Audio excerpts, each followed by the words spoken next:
we've talked about this off air a bit about like societal conditioning and just how it's having an impact on females and our daughters. And I think for us, because we both have daughters, it really has become center of mind for us in the sense of, okay, how do we actually start healing ourselves so that we can model to them different behavior and different reactions? Welcome to the Well-Nourished Mother podcast. This is a show for women who desire a deeper, more mindful, and meaningful pregnancy, birth, and motherhood experience. In this space, we bring so much reverence to the rite of passage that is the maiden to mother journey. I'm your host, Lauren Fortuna Flock, founder of Nest and Nourish. I'm an ex-nurse turned birth worker, holistic nutritionist, and somatic coaching student with a fiery passion for birth prep and motherhood prep that blends the head and the heart. Join me for inspiring conversations with experts, mothers, and all-around badass wise women, exploring all the ways we can nourish ourselves, body, mind, and heart, in pregnancy, birth, and motherhood. This space will help you cultivate the knowledge, practices, and resources you need to be the most embodied, vibrant, authentic, intuitive, and well-nourished mother you deserve to be. So welcome. Let's do this. Welcome back for episode 2. Today, I'm chatting with my good friend, Nicole Pasveer. She's a former RN, current birth educator, and motherhood coach. She's also a mom on a mission to rewrite the narrative and help mothers unlearn and heal from deep societal conditioning so that they can reclaim their instincts and smash generational cycles. Oh yeah. We are diving into all things good girl conditioning and using both of our personal stories and experiences to share what it looks like, how it shows up, especially in pregnancy, birth, and motherhood. And of course, we're sharing some super simple tools to begin exploring and healing this in your own life. So just to get us all on the same page before we dive into our chat, I just wanted to share a little definition of good girl conditioning. This one comes from Dr. Nicole Pasveer, the holistic psychologist on Instagram. Definitely give her a follow. She says, good girl conditioning is messaging we receive beginning in childhood to be agreeable, polite, and nice. Many girls are told directly or indirectly to never show our anger, to allow people to violate our boundaries, and to hide our own needs to please others. Their worth comes from sacrificing their own needs to tend to the needs of others. Being good comes at a price, though, because we aren't able to say we are uncomfortable, tell someone no, set a boundary, or to express how we actually feel. So this kind of conditioning is pervasive. It seeps in through the media, through interactions with our parents or other trusted adults, and at its core, it makes you believe that how you are perceived is the most important outcome, or that being liked is the ultimate sign of acceptance. It can lead to social anxiety, low self-esteem, and a huge disconnect between you and your own body and own needs. So why am I even talking about this? Why does this matter in the context of motherhood? Well, not only do I have personal experience with working to heal this in my own life, but I also see it play out in interactions with the medical system in pregnancy and birth, and in how we mother, in the decisions we make for ourselves and our children. There's this deep need to be liked and easy, especially as a patient. And if we're talking all about how to nourish ourselves as mothers, as women, then starting here with this deep, deep conditioning is truly important. If we can't connect to our own needs and desires, how can we be truly nourished, truly supported? How can we truly thrive in an environment where it's so easy for our own needs to already be placed on the back burner? Setting boundaries, asking for and receiving help, voicing your needs to your partner and family, making informed and intuitive decisions for your baby in the face of going against the grain. These things are kind of put on a pedestal really in today's birth world, and they're thrown around all the time as important things that you need to do. But it's all missing the mark if we can't talk about why this is so hard for some women to begin with. So that is why we're talking about this. And I'm sure we will continue to talk about it in future episodes and go deeper and deeper. So there we go. Keep listening for all things good girl conditioning with Nicole Pasveer. Hi, Nicole. How's it going? I'm so excited to be here, Lauren. I'm really well. Yeah, I'm really excited to have this conversation with you. So Nicole is a newish friend. We are virtual friends so far. We haven't met in person yet, but we both took the same doula/business mentorship course thing last year. And we were in similar places in motherhood. We both have similarly aged daughters and building, different but similar businesses. So we, have a budding friendship, and we've been meeting pretty regularly to kind of keep each other accountable. And we've just been Mm-hmm. having these really amazing conversations anyway. So when I had this idea to start this podcast, of course, Nicole was at the top of my list to chat with. So thank you for being here. Very excited to see Yeah, where this I'm super takes us. excited too. Yeah. I feel like it's been tricky because, like you said, we've had so many good conversations. So it was tricky to decide, okay, what's the topic and the focus going to be today? But I think Mm-hmm. I think we have some juicy stuff to talk about, and I'm really excited. Mm-hmm. Yeah, totally. So before we dive in, I've been loving asking everyone this question. So if can you share one word or one phrase to describe the current phase of womanhood or phase of motherhood that you're in right now? That's a really good question. This idea of almost like shedding and resetting and recalibrating is what's coming up for me. I feel like Mm, I'm slowly just shedding so many layers of, I guess, what I thought I was, but I've mm, realized it's from years and years of conditioning. And so I'm just kind of uncovering my truest self. And we've talked about this before, and I know you've named it for yourself on the show that like pregnancy and birth was a huge catalyst to just your own transformation. And I have had a similar experience. So yeah, we are, I think about 19 months postpartum at the time that this is going to be aired. And yeah, I'm just slowly uncovering the truest version of myself. So it feels mm. like the ultimate reset. Yeah, that's beautiful. Yeah, it's amazing what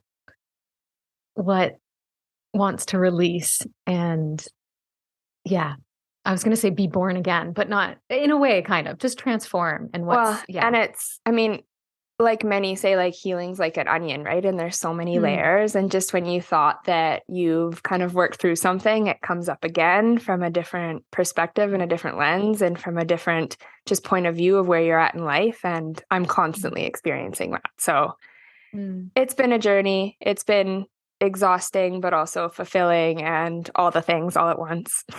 Yeah, yeah. Beautiful. Thank you for sharing that.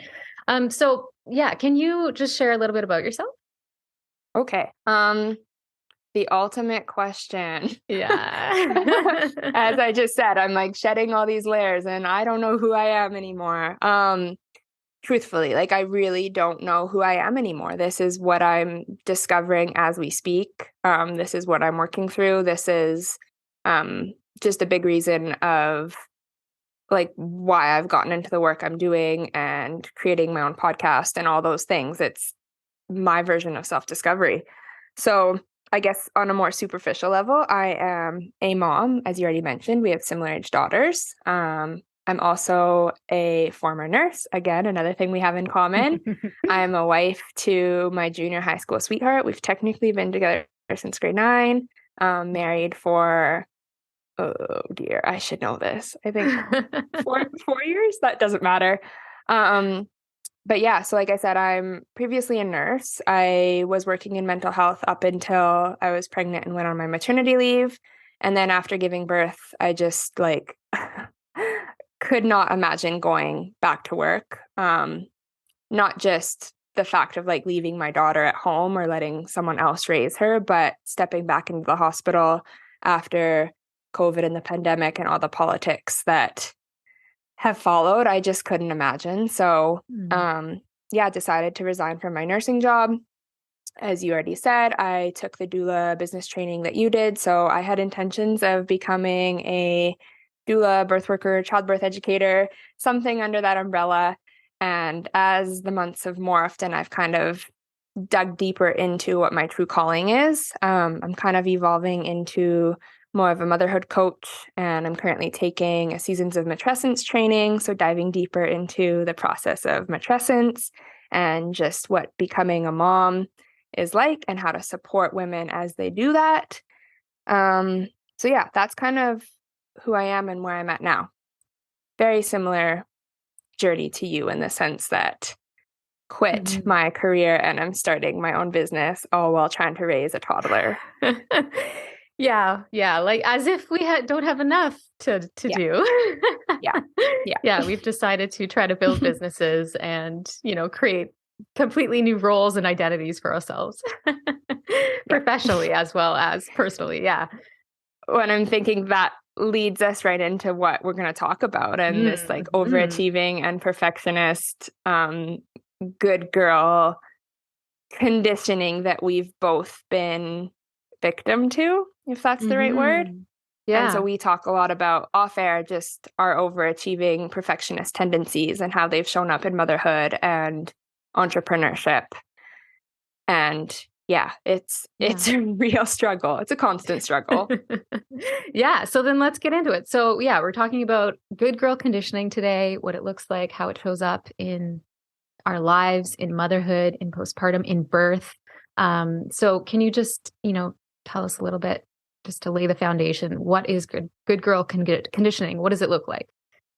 Yeah. So, well, first of all, I want to say that when I first heard the word good girl conditioning, I'm like, ugh, like that's not me. Like, I'm not a goody two shoes. Like, I'm not, no, I don't fit into that category.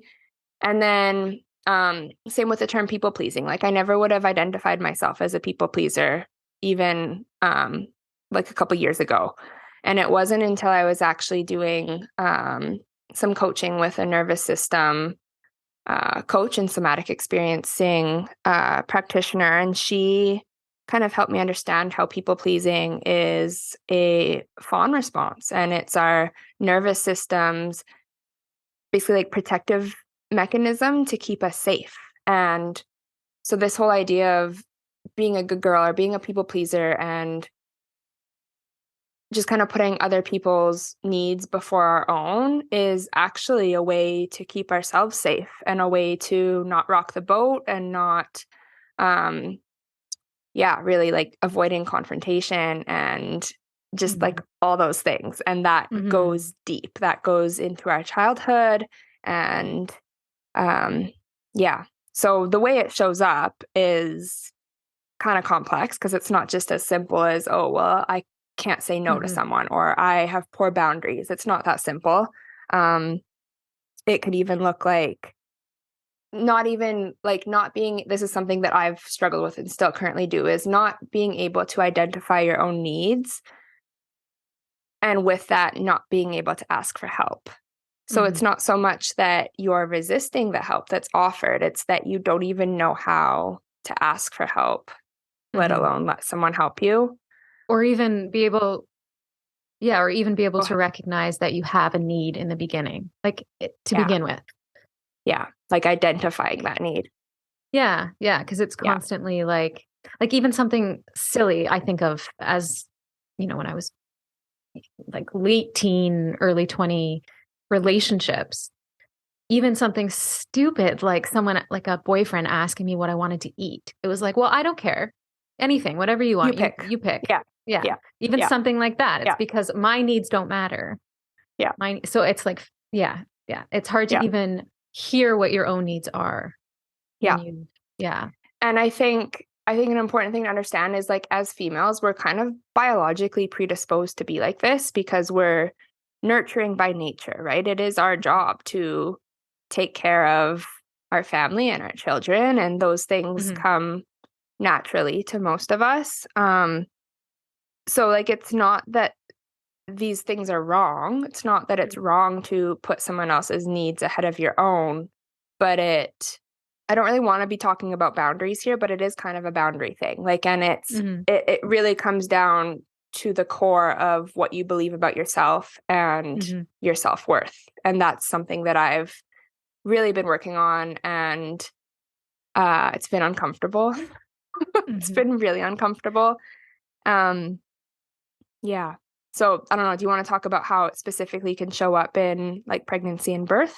Yeah, yeah. Let's go there. Yeah. Some things that like come to mind, at least from my own personal experience, is I, um, I was able to get a midwife. And again, coming from like my nursing background, like I was well aware of how the medical system works and well aware of um, a good patient versus a bad patient. And obviously, I didn't want to be a bad patient. That's another way that good girl conditioning can really show up, is wanting to just not make the life of the person you're interacting with any harder than it already is. So because Mhm. of my nursing background and knowing how stretched um, providers within the healthcare system are, I felt like I needed to be making their lives as easy as possible.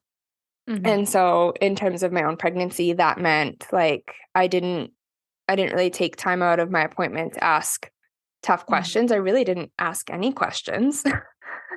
Part of that was I didn't know what to ask, but I think a bigger part of it was like I didn't feel like I was worthy of taking time past my appointment to ask those Mhm. questions. Um, and I certainly didn't feel like I could challenge whatever their response was. I would just kind of take their advice and blindly accept it. Mhm. And I think that can very quickly transpire into getting thrown on this conveyor belt in our healthcare system. And we're just kind of put through the hoops, right? And Mhm. so in pregnancy, that looks like going to whatever ultrasounds are suggested and getting whatever um, tests and vaccines they're suggesting these days, Mhm. and cervical checks, and then Mhm. going to the hospital to have your baby, and um, accepting, consenting to an IV, and like not eating or drinking. And again, you're basically putting your needs aside Mhm. to let your doctor, your midwife, your nurse to have their needs be in front of yours. That's Mhm. ultimately what's happening there. And I think there's a difference between like I feel like some people don't even know that they can question these things, and it's not necessarily because of, well, maybe, but good girl conditioning. Well, maybe if it ties into like the patriarchal system of, the whole medical system, then yeah, it makes sense. But some people just truly don't know that they can question these things. But I think it's more than that. It's like feeling internally that your voice doesn't deserve to be heard and that you don't want to Yeah. rock the boat. You just want to go with the flow. You have to be perceived as a good patient. You have to be perceived as perfect. Oh, she doesn't have any weird questions for me. She's not asking for something that nobody else asks for. It's like you're trying to belong in Yeah. whatever And fit in. box. Yeah, you're trying to fit into Yeah. whatever yeah, the little Yeah. boxes that you're trying to fit And in. so from a nervous system perspective, like I mentioned at the beginning, this is technically like a fawning response. Mhm. And um yeah, this is basically like our body saying, I don't feel safe. So this is what I'm going to do to create safety for Mhm. myself. Mhm. And yeah, I mean that's just not a great place to live in all day, Yeah. every day. Yeah. And where does that feeling of being unsafe come from? It comes from being a child, likely, and being told like or not being allowed to express your emotions, being told that Yeah. you had to act a certain way to get approval. Yeah. Um, I mean, all the way back to like young little girls when the book Made into Mother references this idea of princessization. And that's where, as young little girls, we were already exposed to the classic princess Disney movies like Snow White and Cinderella. mhm. And we're basically shown that um, you just have to wait for your Prince Charming to save you and to basically stay small and be afraid of your own power. And right Mhm. from the get-go, we're basically taught that we need to be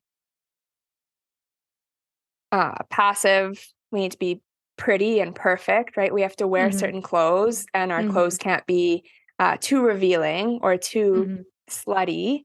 Um, and we need to like please other people. Mhm. And this shows up. constantly. So like I mentioned the Disney movie example, but then also like in school, you need to get certain grades and you need to treat people a certain way and you need Mm-hmm. to, there's just all these boxes that as women we're told we have to fit into. And Mm-hmm. that's not even talking about like how our parents raised us or Mm-hmm. some of the generational trauma, for lack of a better word, that our parents and grandparents and great grandparents have been exposed to. And that's like, this is how deep it runs. This is Yeah. truly how deep it runs. And like I mentioned in the beginning, like it's not a personality. It's Mm-hmm. how we've been ingrained to keep ourselves safe. Mm-hmm. Yeah. So then bringing it back to like pregnancy, birth, and motherhood, even like in the postpartum. This is where it really started to show up for me. Ooh, tell me more about that. Because like I said, I never would have identified as a people pleaser or a good girl until after my birth. And yeah, so my postpartum period, I had done like all the things I thought I needed to do to prepare for birth. And I had a beautiful home water birth. So, I mean, I'm not going to get into that, but immediately after entering postpartum, I had a doula hired for my birth, and I also had her hired for postpartum support. And you'd think you'd think that when you have this village you've created, like I literally hired out support to be there with me in my most vulnerable days, and I still couldn't let myself show up as this messy, vulnerable, Mm-hmm. um, just given birth human being. I felt weak and I didn't want anyone to see me as weak. And so I pushed myself and I did things that I probably shouldn't, right? I still did my own laundry and I made sure my house looked somewhat acceptable when people came over. And this hired doula that was literally there to take care of me, I couldn't bear to let her or even some of my most trusted close family members see me as weak. And I, again, the Mm-hmm. overachiever, the perfectionist in me, Mm-hmm. and the people pleaser in me, um, still put like my host hat on and still wanted to make sure my house looked decent. And I offered them a cup of tea when they came over and stuff like Mm-hmm. that. Like I just truly Yeah. couldn't accept, I wasn't open to receive the help that was in front of me. Mm-hmm. Hmm. And I think, like, again, as we were saying, how a lot of it comes down to not being able to identify our own needs. I think that was part Mm-hmm. of it. It was never modeled to me how to be freshly postpartum and just like lay in bed and do nothing except bond with your baby. Like Mm-hmm. my whole life, I've ultimately defined my worth based on my achievements. Yeah. And so the act of just laying in bed and doing nothing, bonding with my baby felt incredibly foreign to me, incredibly uncomfortable. Um, and looking back, like in pregnancy, I had really bad SI joint pain. I ended up going off work around like 30 something weeks, like quite early. And so I had a couple months before my baby was actually born to technically just do nothing except be pregnant and grow a human. And like I said, like looking back, that would have been an awesome opportunity for me to start practicing that skill of just being and not doing. But I still couldn't do it, right? I still found things to fill my time. I was so uncomfortable with not having something to work towards and not having something to add to my list of achievements.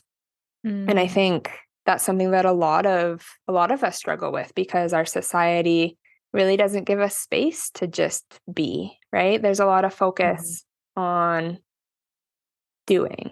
And yeah. Yeah. Yeah. And that kind of ties into, I mean, that is the whole topic of perfectionism, right? Feeling like you always need to be on, you have to be perfect, that your value is based on your achievements. Um, yeah, like what does, and I know because I know we talk about this all the time outside of this call, but what is perfectionism? How does it show up in your life now as an adult? Yeah, this is I mean, this is interesting because it's one of those things like just as soon as I thought I've kind of worked through it and healed that part of myself, it continues to show up and it shows up again and again and again. So it's constantly showing up in my business, right? Anywhere from trying to create content on Instagram to releasing a group program or a podcast. Like I'm constantly in the back of my mind thinking about what are others going to think of it? Like think of me. What are, yeah, it really comes down to how are people going to perceive what I'm putting out there, and then like what does that mean about me? And ultimately it comes down to this idea of self-worth, right? It means like I'm worried about not being respected, or I'm worried about not being smart enough, or I'm worried about wasting someone's time. Mm-hmm. None of those things have anything to do with me, right? Those are all things that only the person receiving whatever I'm putting out there can actually define. Does that make sense? Yeah, for sure. Yeah, like it's not your responsibility how other people perceive you. That's their perception. That's their, yeah. So like detaching from this idea that your worth is based on how someone else perceives you. Like that's hard Yeah. when you've grown Yeah. up this way and when you've been the good girl and you've been made to believe that yeah, your value is in how you are perceived, right? Yeah. Um, Especially like you mentioned, like the overachiever, the perfectionist, the good girl, they can kind of all get lumped together in a way. And for me personally, like I grew up, I always got good grades and I was always that friend that my other friends would almost lie and say, oh, I'm at Nicole's house because all the parents knew me as the mhm, good friend, right? So okay, right. like my daughter must not be getting in trouble because they're with Nicole. Like I always had that persona, which basically meant I didn't have room to um go outside that box that I was put into. Um and so I think that's carried forward in adulthood, in many ways, just because I don't feel like I have the freedom. I'm working on this. So like this isn't um, current tense, but just feeling like I don't necessarily have the freedom to be messy or make mistakes or Hmm. fail, Hmm. right? Heaven Yeah. forbid I fail. And I think it just puts a lot of pressure on oneself to just constantly be, like you said, constantly be on and constantly be Hmm. performing. And you don't necessarily realize you're doing that until you are given an opportunity to turn off. And so I think for me, like postpartum, once I moved past that story I shared, like postpartum was my opportunity to actually turn off and slow down and actually practice being present and connected to my body for the first time. Hmm. You mentioned like how it's like you're performing, and the only thing I can think of right now is just like how exhausting that is, and it's I think it's related to this fear of abandonment, right? But what's really happening each time you have this fear and kind of, choose the whatever it is, action, decision, you think you're avoiding abandonment, but really you're just abandoning yourself to please Yeah, someone I else. was literally going to finish that sentence for you. Totally just Yeah. abandoning yourself. And this brings me to, I'm currently reading the book Boundary Boss by, I think her name's Terry Cole. She talks about being a high functioning codependent.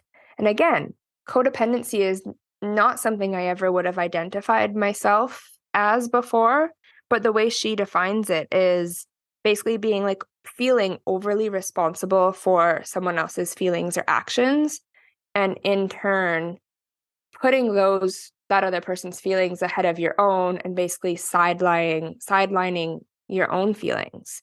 Hmm. And I notice I'm constantly doing this. Like I'm constantly worried about, well, how's that going to make someone else feel?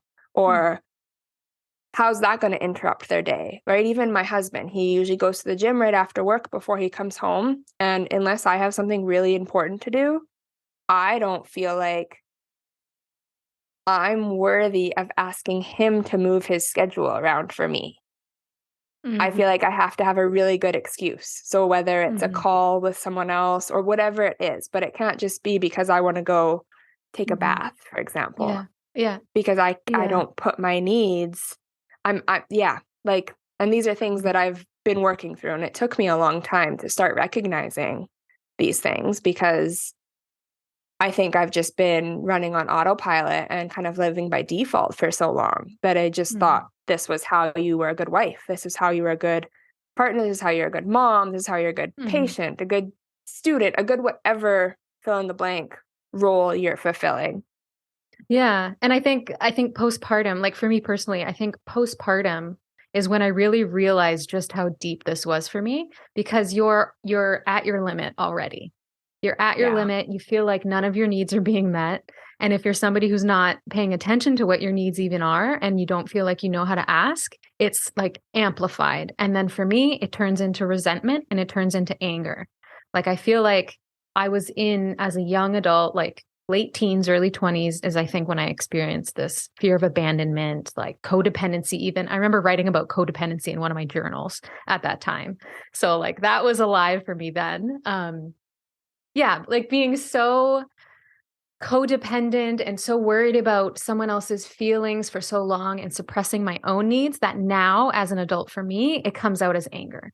I feel like right. Yeah, my automatic nervous system response now, where it used to be probably fawn or yeah, freeze, is yeah, anger. Like any little yeah. thing, I'm just angry because it's like it's bubbled up inside of me for so long. And now it's like I feel safe in the relationship dynamic I'm in. I feel safe in so many other ways that I think my body just needs to let it out.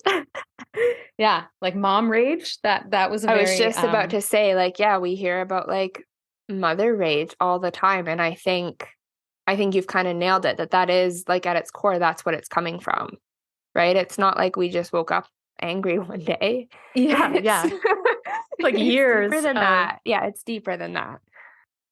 We've talked about this off air a bit about like societal conditioning and just how it's having an impact on um, females and our daughters. And I think for us, because we both have daughters, it really has become center of mind for us in the sense mhm, of, okay, how do we actually start healing ourselves so that we can model to them mhm. different behavior and different Yeah. reactions? Yeah, and like healthy expression. Yeah. And it's hard because I feel like I'm a work in progress and I'm definitely no expert at this yet. But I think the fact that we have it in our awareness and it's something that we are actually conscious of and Mhm. making intentional changes in our reactivity and in our responses, Mhm. I'm hoping that's going to have a positive impact on the next generation. I think the fact that we have any awareness at all of this is, the biggest piece, right? I mean, awareness is probably the number one thing to start with if you're trying to heal anything, right? Is becoming aware of, yeah. So I think we're doing all right. Yeah, no, absolutely. Yeah. Yeah, I think for someone, if someone's listening and thinking, oh, like I definitely struggle with this, and you're wondering Mhm. kind of how to um, make some positive change, I think like step number one is awareness, is just becoming aware to your default patterns and reactions. And one thing that I've really worked on is actually catching the shoulds as they pop up. So Mm. anytime I'm kind of feeling like, oh, I should do this, or um, I should clean my house before so and so comes over, or I can't even think of another example right now, but like catching those shoulds and really kind of dissecting where they're coming from and if they're Mhm. actually your own desire or if it's because you're feeling like you need to do that thing or be that type of way for someone else, that's an automatic opportunity for you to make a different choice. Mhm. So that's something I've been working on, is catching those shoulds and then really just kind of taking a step back and detaching from, um, I guess, like detaching from my default reaction and looking at it with a layer of compassion for Mhm. myself, for the fact that this isn't me. Like I mentioned in the beginning, this isn't like a personality defect. This is my body's way of protecting myself and Mm-hmm. keeping myself safe. And so just having some self-compassion towards that Mm-hmm. um, has been really huge for me. Yeah, it's about observation. It is. And like kind of the bird's eye view looking down. So Mm-hmm. detaching from your actions and not putting a ton of meaning about what that means about you. Or yeah, not identifying with it, not creating an Yeah. identity out of it and saying, oh, it's Yeah. just who I am. It's my Yeah. personality. It's like, Yeah. yeah, yeah, Again, easier yeah. said than done, but Oh, always. um and then another thing is really just like actually reconnecting to my body because like I said, I feel like a broken record when I bring up the nervous system again. Like this is ultimately our body trying to keep us safe. So that means we need to find safety a different way. And one of the best ways to find safety is to internally like connect with your body and ground yourself and just kind of realign to your center and all those things. And Mhm. of course, everyone Yeah. has their own method of doing that, but that's been huge for me as well. Hmm. And, you know, we talked about at the beginning that it like comes down to not even knowing what your own needs are. And that's related to being so disconnected from our bodies. Like your body will tell you what Yeah. it needs. Your body will tell you when you're safe or when you're unsafe. And I mean, Yeah. it's not always true. Sometimes your body is stuck in an old trauma or something like that. But learning how to pay attention to that, even something so simply as sitting in a chair with your feet on the ground and just focusing on the sensation of your feet touching the ground, Yeah. focusing on the sensation of your butt in a chair, like Yeah. really, because I think when people say, well, connect with your body, some people are like, I don't even know what that Know means. how. Yeah. Yeah, Yeah. yeah. So even something as simply as just like getting quiet and just like feeling the sensations that are arising as they Mhm. arise without attaching meaning to them, just letting them come and go. Yeah, Yeah. a simple way to. 100%. And I think, unfortunately, for those of us that have spent so many years kind of as a walking head detached from our body, it can be really uncomfortable at first Mhm. to start listening to your body. Mhm. Um, so again, offer yourself some compassion there and do it slow. Um, Mhm. try to do it in a safe environment to begin with, right? Like don't practice this in some busy medical office that's like buzzing with anxious energy, right? That is not the place to Mhm. try this. Right, which makes me think like birth So back prep, to for example. pregnancy and birth Yeah, prep. Yeah, yeah. exactly. And Yeah. yeah, which really we didn't dive deep on, but that's Mhm. exactly it. Is like when you think about the classic um pregnant woman who's in her doctor's waiting room waiting for her appointment, and there's, like I said, tons of anxious energy, there's bright lights, there's weird sounds and unfamiliar people.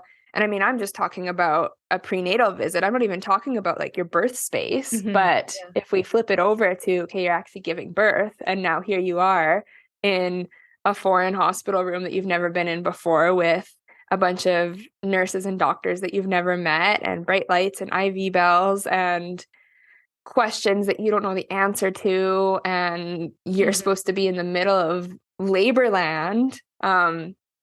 Like I don't need to finish my train of thought here. I'm sure. Yeah, I'm sure yeah. everyone knows what I'm leading to.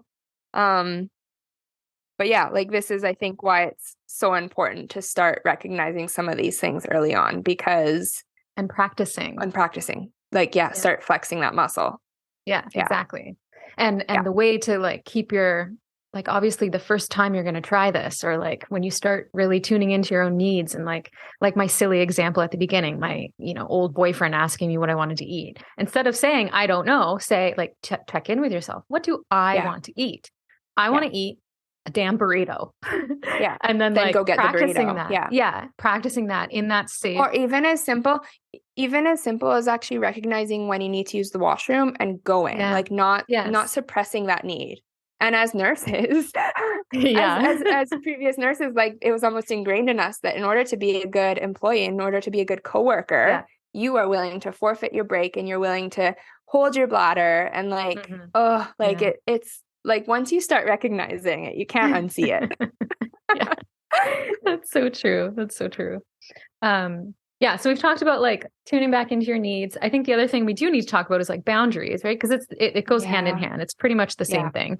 And Yeah. especially when we think about it in terms of birth preparation and like birth itself and Yeah. postpartum, being able to set boundaries and stick to your own boundary is. When I think it's also important to recognize that there's external boundaries, which is probably what most people think of when you think of boundaries. And that's Mhm. obviously like kind of setting the tone and making a clear statement about whatever you need to someone else. But I think there's also internal boundaries, which are just as important. And that's like, can you truly honor yourself and be confident that you can meet your own needs?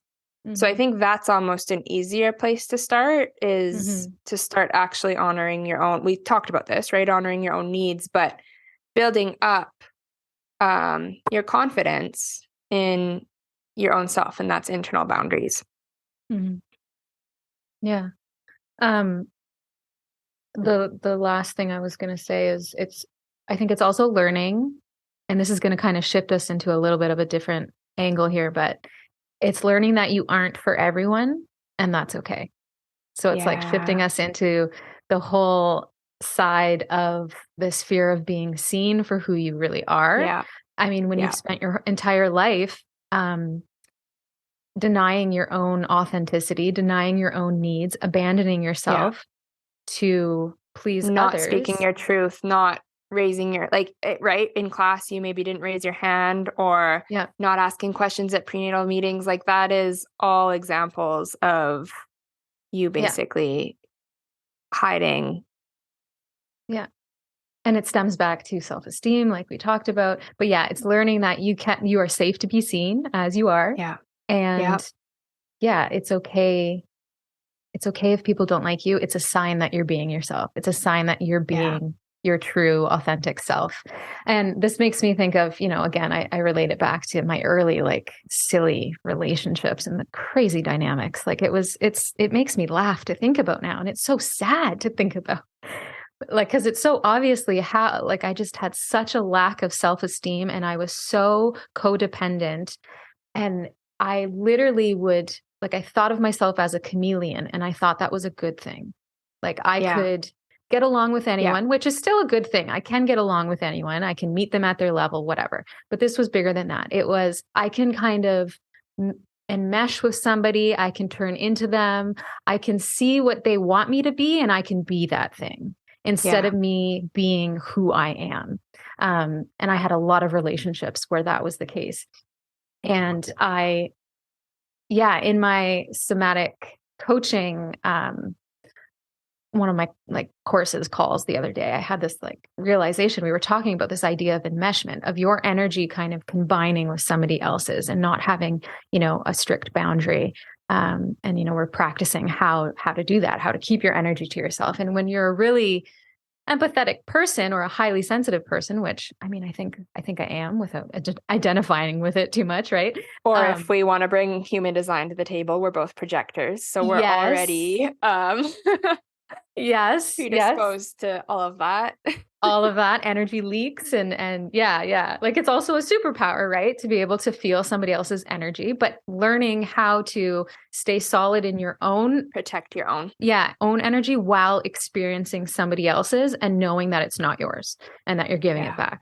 Yeah. So my realization in this call about this idea of enmeshment was that it's scary to stand in your own full energy because then you have to be seen and experienced fully in your own energy. Like being in your own energy means you have to be seen and you have to be felt and you have to be viewed as who you truly are. And that is absolutely terrifying as a recovering codependent good girl. yeah, absolutely. When it just like it pops up so often in business, right? As we're starting our Yeah. own businesses and showing up just in a different way online, like our online presence, and even here on the podcast or Instagram Mhm. stories, whatever it is, that's so different than if we weren't in the online business space, right? You wouldn't Yeah. be making yourself so public. Yeah, Um, that's true. So I think that's why you and I probably come back to this topic so often, because we really are experiencing it Yeah, on a major at a scale. deep level. Yeah, yeah. Yeah. Yeah, yeah. So yeah, like this is all of these topics and themes are really coming up strongly for you and I, right? Like we talk about this stuff all the time. And I think if you think about, like for me, just being able to talk about it has been the greatest, um, like, Medicine. yeah, medicine. Exactly, exactly. Yeah. And when you think, like for me especially, it all kind of really became so loud in my life in postpartum. And yeah, it's lonely in postpartum if you don't have that community to kind of talk to. So I guess what I'm trying to get at is that it really is so important to have, community to talk about these things and to share and to feel safe to explore.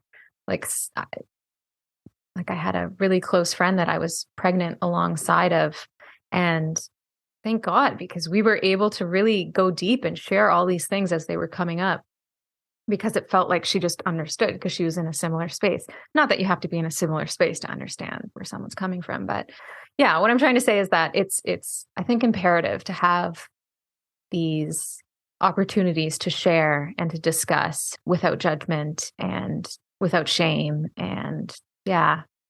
Yeah. And I think just to add on to that, like the process of being able to share your own story and hear other people's stories really helps you integrate and potentially heal from the experience you're working through.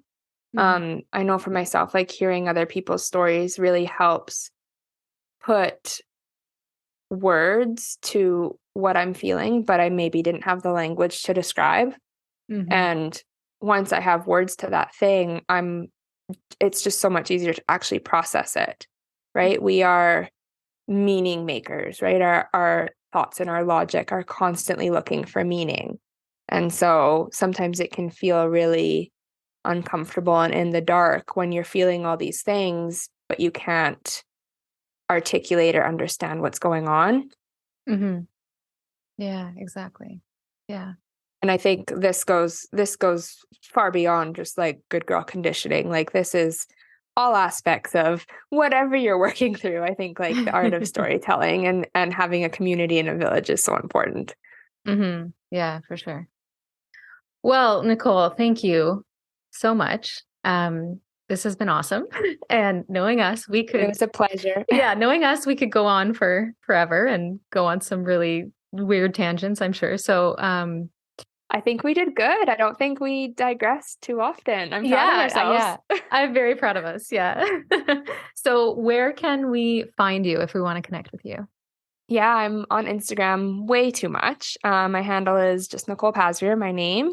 Yeah, so that's probably the best place to reach me. Awesome. Thank you so much. I will link it all up in the show notes. And yeah, thank you so much. Thanks, Lauren. Well, I hope above all else, this episode invites you to reflect on your own behavior, your own potential wounds and shadows, and the parts of you that might need some extra care. And I invite you to do it through the lens of so much compassion and curiosity. Obviously, we've only scratched the surface of learning about this and how to heal.